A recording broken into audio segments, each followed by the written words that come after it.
এই প্রথম নরেন্দ্র মোদীর সঙ্গে একটা দীর্ঘ ফোনালাপ হলো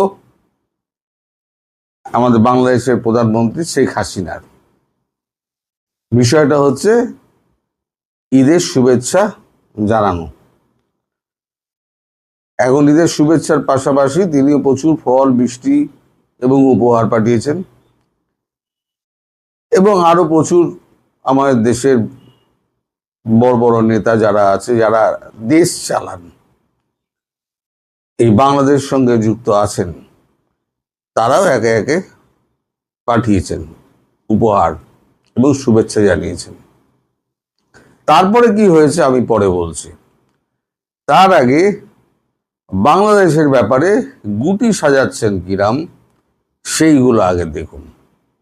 আমি একটা ছোট খবর বেরিয়েছে, আজকে আমার সময় খুব কম, আমার একটা নেমন্তন্ন আছে, আমাকে বেরিয়ে যেতে হবে। 5-7 মিনিটের মধ্যে ভিডিওটা আমি শেষ করে বেরিয়ে যাব। আপনারা একটুখানি মন দিয়ে শুনবেন। সাইপ্রাস ভিজিটে গেছেন আমাদের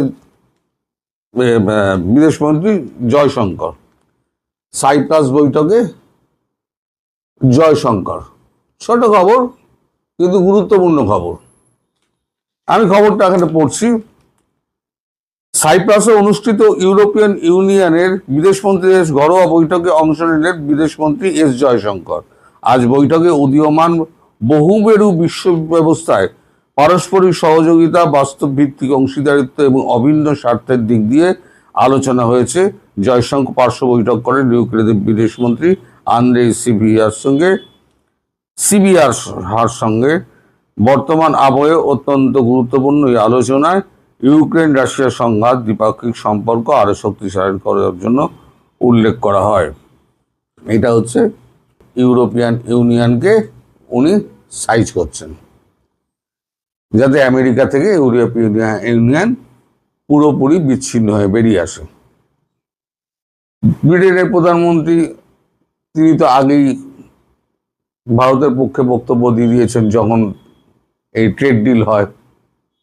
ইউরোপিয়ান ইউনিয়ন তো বলে দিয়েছে mother of all trade deal. জাপানের প্রধানমন্ত্রী তিনিও ভারতবর্ষকে সাপোর্ট করেছেন। অস্ট্রেলিয়ার প্রধানমন্ত্রী অ্যালবানিজ তিনিও সাপোর্ট করেছেন। বাকি রইল চীন। এখন চীন কি করবে না করবে সেটা তো চীনের ব্যাপার, আভ্যন্তরীণ ব্যাপার। চীন যদিও শেখ হাসিনার প্রতি সন্তুষ্ট নয়, কিন্তু তবুও মন্দের ভালো খোঁজার জন্য চীন হয়তো শেখ হাসিনার ব্যাপারটাকে সাপোর্ট করতে পারে। মানে বিশ্ব থেকে আমেরিকাকে আলাদা করার জন্য একেবারে জয়শঙ্করজি পুরো দুনিয়া ঘুরে বেড়াচ্ছেন। এদিকে ট্রাম্প তিনি এই আব্রাহাম অ্যাকর্ড নিয়ে খুব ব্যস্ত হয়ে পড়েছেন। আব্রাহাম অ্যাকর্ড নিয়ে তিনি এখন যে সমস্ত ছাড়ছেন, ভাষণ ছাড়ছেন ট্রুথ সোশ্যালে, সেগুলো দেখে অনেকে চক্ষু চড়ক গাছ হয়ে যাচ্ছে। এখন সেখানে যদি দুম করে আমাদের রেখে বলেন, বাংলাদেশকে বলেন যে তোমাদেরও এই আব্রাহাম অ্যাকর্ডে সই করতে হবে, কারণ বাংলাদেশ তো সব চুক্তি করে দিয়েছে, গোলামি চুক্তি, তাহলে বাংলাদেশে একটা অরাজকতা বাঁধবে আগামী 2 মাসের মধ্যে। সেটা ভেবে রাখতে পারেন। পাকিস্তানের অবস্থা খুব খারাপ। পাকিস্তানে আমি পারিপার্শ্বিক এশিয়ার অবস্থাটা বলে দিচ্ছি। পাকিস্তানের অবস্থা কি? পাকিস্তান হচ্ছে আমার এক্স হ্যান্ডেলে বেরিয়েছে, Pakistan based terrorist and Lashkar-e-Taiba Deputy Chief Saifullah Kasuri has reportedly issued a public warning against any move by Pakistan to recognize Israel, threatening severe consequences for leaders including Army Chief Asim Munir and Prime Minister Shehbaz Sharif. এই হচ্ছে কাসুরির ছবি, তিনি কালকে বক্তৃতা দিচ্ছেন। ফলে এই যে চারদিকে যে ঘেটে যাওয়া একটা অবস্থা না, এই ঘেটে যাওয়া অবস্থাটা এখন ফায়দা তুলবে ভারতবর্ষ। ভারতবর্ষ সব জানে কোথায় কি হচ্ছে না হচ্ছে, শুধু বর্ডারটা ওই জন্য তো তাড়াহুড়ো করে 45 দিন নয় 30 দিনের মধ্যে কমপ্লিট করো। এইবার আসি শেখ হাসিনার কথা। দেখুন, শুধু সাইপ্রাসে বসে আছেন কিন্তু জয়শঙ্কর, তিনি কিন্তু ওখান থেকে শুভেচ্ছা জানাতে ভোলেননি ঈদ উপলক্ষে।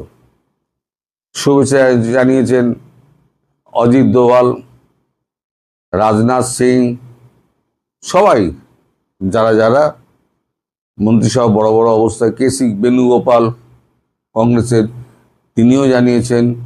সোনিয়া গান্ধী, রাহুল গান্ধী, প্রিয়াঙ্কা গান্ধী, তারাও জানিয়েছেন। সবার সঙ্গে ওনার সম্পর্ক তো খুব ভালো। এবং মোদিজির সঙ্গে যখন কথা হয় তখন উনি একদম বলেন যে ভারতবর্ষ এবং ভারতীয় সরকার যেভাবে আমাকে আতিথেয়তা প্রদান করেছে তাতে আমি মুগ্ধ, এবং এই ঋণের কৃতজ্ঞতা আমি শোধ করতে পারবো না। আগামী বছর আমার আমন্ত্রণ রইল, আপনারা বাংলাদেশে আসবেন অতিথি হিসেবে, আমি যাতে আপনাদের সেবা করতে পারি। অর্থাৎ তিনি শিওর যে আগামী বছর তিনি দেশে ঈদ পালন করবেন। কতটা শিওর হচ্ছেন তিনি খবরটা রাখছেন, কোথায় কি হচ্ছে না হচ্ছে, ভারতবর্ষ কোথায় কি করছে না করছে, তিনি মোটামুটি একটা হিসেব করছেন। 2-3 মাস হয়তো আর সময় লাগতে পারে। এক্ষেত্রে যদি ট্রাম্প তার চুক্তি অনুযায়ী, গোলামি চুক্তি অনুযায়ী বাংলাদেশকে বলে যে তোমরা অ্যাব্রাহাম অ্যাকর্ডে সই করো, অ্যাব্রাহাম অ্যাকর্ডে সই করে, তাহলে ইরানের বিপক্ষে চলে গেল বাংলাদেশ, একটা মুসলিম রাষ্ট্রের বিরুদ্ধে চলে গেল। তো সব মুসলিম রাষ্ট্রগুলোকে একসঙ্গে তো অ্যাব্রাহাম অ্যাকর্ডে সই করাচ্ছে। অ্যাব্রাহাম অ্যাকর্ড নিয়ে আমি একটা আলাদা করব, মানে ভিডিও করব, আজকে সময় নেই বলতে পারবো বিস্তারিত অ্যাব্রাহাম অ্যাকর্ডটা কি এবং কেন তার প্রয়োজনীয়তা ট্রাম্প অনুভব করছেন এখন। তো যাই হোক, এখন যদি এটা হয় তাহলে বাংলাদেশে যত বিএনপি আছে, মৌলবাদী আছে, আওয়ামী লীগ আছে, সবাই একসঙ্গে দেখবেন রাস্তায় নেমে পড়েছে। এখন সরকার পক্ষ যেই থাকুক না কেন তাকে একেবারে কেটে কুচি কুচি করে দেবে। মানে এমন একটা অস্থির পরিস্থিতি হবে। ভারতবর্ষ সেই অস্থির পরিস্থিতিটার দিকে কিন্তু চেয়ে আছে। ভারতবর্ষ চুপ করে বসে আছে যে পরিস্থিতিটা খারাপ হোক, আমি দেখি। যদি বিনা যুদ্ধে আমার যদি জয় হয়ে যায় তাহলে পরে কেন আমি গোলা বারুদ খরচা করতে যাব? নিজেরাই মারপিট করে তো মরে যাবে তো। এবং অবস্থা সেদিকে যাবে। যদি আমেরিকা বলে একবার যে আব্রাহাম অ্যাকর্ডে সই করো, তাহলে তারেক রহমানকে ছুটে গিয়ে আব্রাহাম অ্যাকর্ডে সই করতে হবে। আর ছুটে গিয়ে সই করবেন, তখনই বাংলাদেশে একটা চূড়ান্ত খারাপ পরিস্থিতি হবে। ফলে আগামী 2 মাস বাংলাদেশের অবস্থা কিন্তু একটু নজরে রাখবেন। বাংলাদেশের অবস্থা খুব একটা ভালো হবে না, মার কাট হবে। সেই অবস্থার মধ্যে ভারতবর্ষ সৈন্যটা ঢুকিয়ে দিয়ে একদম পুরো মাঠ ফাঁকা করে দিয়ে একদম শেখ হাসিনাকে বসিয়ে দিয়ে চলে আসবো। শেখ হাসিনা হাতে রাজদণ্ড নিয়ে এই বাড়িতে শুরু করবেন। তখন তো ভারতীয় সৈন্য রয়ে যাবে। কে আসবি? আয়, কে আসবি? তো যাই হোক, ভবিষ্যৎ তো ভবিষ্যতের কথা বলবে। কিন্তু এই যে উনি বলেছেন না, আগামী বছর আমাদের দেশে আপনাদের নেমন্তন্ন রইল, আপনারা আসবেন, আতিথেয়তার সুযোগ দেবেন, এর মধ্যে অন্তর্নিহিত একটা কথা রয়ে গেছে। আর একটা সিগনিফিকেন্ট ব্যাপার হলো, এই প্রথম মোদিজি অনেকক্ষণ ধরে, আমি ঠিক সময় যাই না, অনেকক্ষণ ধরে ওনার সঙ্গে কথা বলেছেন এবং রাজনীতি এবং তার বাংলাদেশে বর্তমান প্রেক্ষাপট নিয়ে তার সঙ্গে কথাবার্তা হয়েছে। নিশ্চয়ই কথাবার্তা হয়েছে, শুধু তো আর হাই হ্যালো করে ছেড়ে দেননি। আপনারা সবাই ভালো থাকবেন, সুস্থ থাকবেন, সাবধানে থাকবেন এবং ঈদ কাটানোর পরে নিজেরা পরিবার নিয়ে আরও সুখে থাকুন। ভবিষ্যতের একটা সোনালী দিনের অপেক্ষায় থাকুন। খুব শীঘ্রই সেই সোনালী দিন আসবে। নমস্কার।